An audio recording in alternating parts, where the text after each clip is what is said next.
it doesn't spill over to your showcase, which we hope all will go well. Tell us about it. What's happening? All right, so major activity, and I would dare to say that it is the biggest, best, greatest youth entrepreneurship showcase in the history of St. Lucia. So what we're doing, approximately 70 to 80 young entrepreneurs will be at Derek Walcott Square today. They will not only be displaying the products, but they will also be selling. So we have people doing almost everything. Almost every industry is represented. People will be doing movies, wraps, CMOS products, jewelry, rum cream. Even if you want your furniture upholstered, we will do that for you there. So a lot of businesses on display. It's been a long time in the works, and we made it happen today. Yeah. Why the need now? And I think it's indeed commendable, but why now? And what opportunities are you hoping for will come out from this showcase for the entrepreneurs who are participating? Okay. So why now? Now is as good a time as ever, because what we've seen, we know that we've been through a pandemic. We know we have always been plagued by unemployment issues, and the Taiwanese have put forward some funding. In fact, this showcase is fully funded by the Taiwanese and the government of St. Lucia. The program which is up to this showcase, which took place within the last couple of months, also fully funded by the Taiwanese. And there were some people who were novices. They've never been in entrepreneurship before.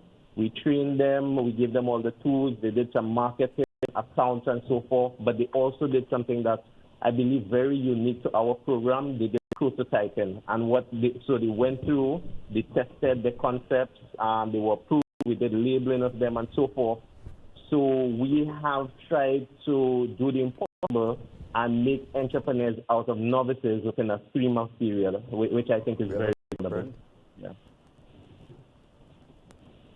Excellent. Did you say some 70 to 80 entrepreneurs will be participating today? Yes. And the various industries. We even have somebody who is doing alternative energy, solar energy. We have a lot of people doing natural hair and skin products. We have some people doing candles. We have some doing chips. We have some doing teas. As I said, some doing upholstery. Of course, we know CMOS may be our next big thing, and St. Lucia may have a competitive advantage in that. So we have people who will be doing CMOS products. So there will be so much going on. I want to encourage the public to come down. You do not want to miss it. All right? This is not something where we just talk the talk and, say we're doing for the youth, But we have put it into action. Yeah. When you look at some of the products, and we will get a first-hand, members of the public will get a first-hand when we come down to the Walcott Square today. But when you look at what will be on display, Brent, I know you've worked with them closely, you get a sense that a lot of young people are really guided and they really focus on being entrepreneurs. What they need is the support to get them along the way.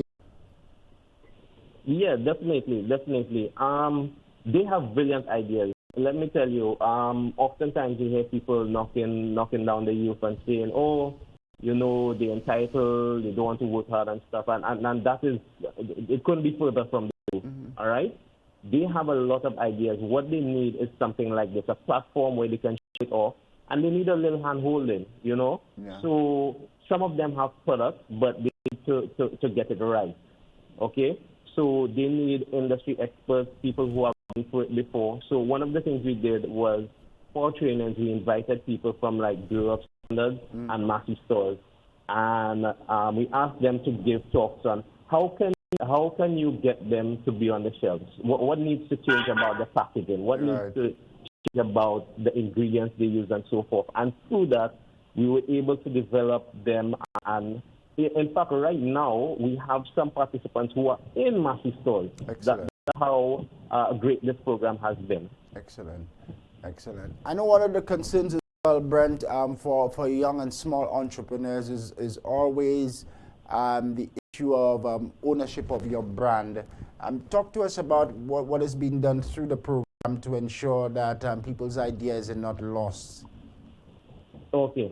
So And that is a great concern because sometimes, they have products and because they take so long to get it to the marketplace, you find somebody may copy it and push it further along, and therefore our young people get pushed to the back. But by putting them to the forefront, they get to expose the products earlier before the copycats come in. Mm-hmm. The other thing that we do is that we encouraging them to register their businesses, because if you do not register your business, you don't protect your name, you don't protect your trademark, and there's no protection in terms of copywriting. So we've tried to address that. So even on our program, we have people from Ministry of Commerce come and tell them how to get registered, and we encouraging them to get registered. Yeah. So that's one of the ways we're trying to protect the ideas. Excellent, excellent. The Taiwanese have come on in a massive way to support this activity.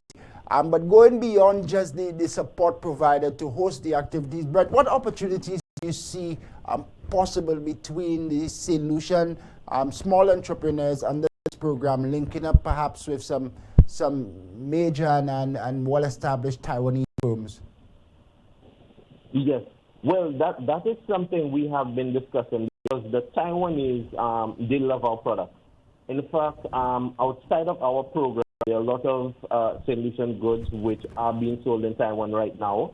And what the Taiwanese want to do is take some of the best ideas that we have from this, okay, and get them into the market. So one of the things we're working on for next year is to get some of these entrepreneurs into another program where they can understand the requirements of the Taiwanese market and get it into the Taiwanese market. So that is in the making. We are doing courses with them right now on globalization and export, because St. Lucia is a limited market. There are a lot of opportunities here. I'm not saying that, but the entrepreneurs here also need to think globally. They need to get their goods out there in the marketplace. We have another program running, which is called the French Gateways Program, and this one is actually geared at getting entrepreneurs ready for the French market. So the focus is on learning business French. We have gone over to Martinique, and they themselves are going to have a showcase coming up in the near future. So we're doing things not only to satisfy our local market, but we want them to be export ready. Extremely commendable that you have that vision and you focus on getting the businesses export ready, as you termed it. I know the possibilities could be huge with Taiwan, given their place in the global affair of things. So here's hoping that everything works well there, but you're already well advanced in your talks. An opportunity for you to say thanks to our good friends from Taiwan. Oh, yes.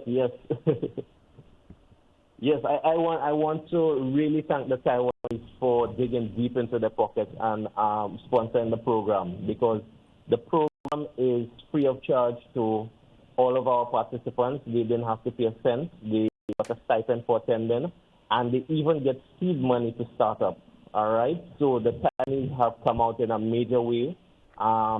They've not only talked the talk, but as they've walked the walk, and they have put out a lot of financing for the program. So I would very much like to thank them.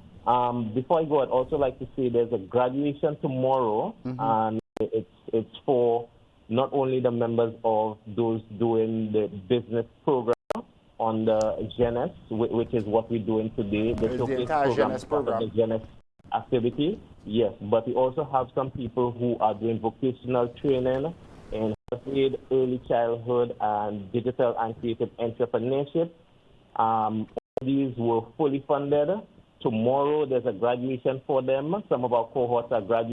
Over 125 graduates will be there tomorrow, 4:30 at the Pastoral Center. So again, kudos to the Taiwanese government, the government of St. Lucia, and all the hard workers who have made this event and the training a possibility. Yes. Before you go, let's recap, Brent. It happens from 9 o'clock this morning. You'll be heading down there, we as well. And we'll go up until 4. Derek Walcott Square, it's a grand entrepreneur showcase. But we want to encourage members of the public to come out and patronize as well. Definitely. All right, so thanks everybody. My last plug, please support We're doing it for the young people. We're doing it for the future of St. Lucia. We're trying to develop our economy and make food security as well as, the products that we need a priority right now. And yes, we're going towards that. So thank you, everybody. Looking forward to seeing you all there. Looking forward to the showcase. Let's hope the weather holds. Brent, thanks for coming this morning. Really appreciate it. Thanks for having me. Brent and Catherine of the South Louis Community College. Let's put that graphic on screen one more time so we give our viewers an opportunity to catch information. If you joined us late today at the Derek Walcott Square, the South Louis Community College and the Taiwan ICDF program under the Jeunesse brand, they will host an entrepreneur showcase. 70 to 80 young St. Lucian entrepreneurs, business owners will be showcased today at Derek Walcott Square, representing various sectors. So you can go on out and support them and patronize as well. We'll see you there. Happening from 9 to 4, Derek Walcott Square in Castries.